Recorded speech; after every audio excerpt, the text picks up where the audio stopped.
তুমি তোমার সংসারে ভালো আছো কি মন্দ আছো সেই কথাটা কাউকে অন্ততপক্ষে প্রকাশ করতে যেও না। সে তোমার যত বড়ই প্রিয় মানুষ হোক না কেন। তুমি ভালো থাকলে তোমার ভালো থাকাটাকে সে নজর লাগাবে, আর যদি তুমি খারাপ থাকো তাহলে সেটাকে উপহাস করবে। আর এখনকার মানুষের তো কোনো মনুষ্যত্ব বোধ পর্যন্ত নেই। তারা তাদের প্রয়োজনে তোমাকে ব্যবহার করবে, আবার প্রয়োজন মিটে গেলে তোমাকে ছুঁড়ে ফেলে দেবে। কাউকে ছাড়া কারোর চলে না, এটা সম্পূর্ণ মিথ্যে কথা। এখনকার দিনে সবাইকে ছাড়া সবার চলে। একবার একা থাকা শিখে গেলে না, তখন আর কাউকে প্রয়োজন মনে হবে না তোমার। দেখবে এই একাকিত্বটাই এত সুন্দর সঙ্গী হয়ে দাঁড়িয়েছে।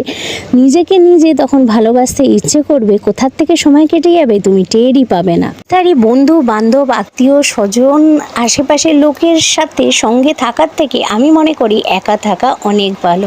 তো হে এভরিওয়ান, আমি চন্দননগর থেকে বিকে ফ্যামিলি বর্ণালী তোমাদেরকে আরেকটা নতুন ব্লগে স্বাগত জানিয়ে আমার ব্লগটা শুরু করছি। আমার বাস্তব জীবন থেকে নিয়ে কিছু কিছু ঘটনাগুলোই তোমাদের সাথে শেয়ার করি, আর সেগুলোই তোমাদের সামনে আমি প্রকাশ করি।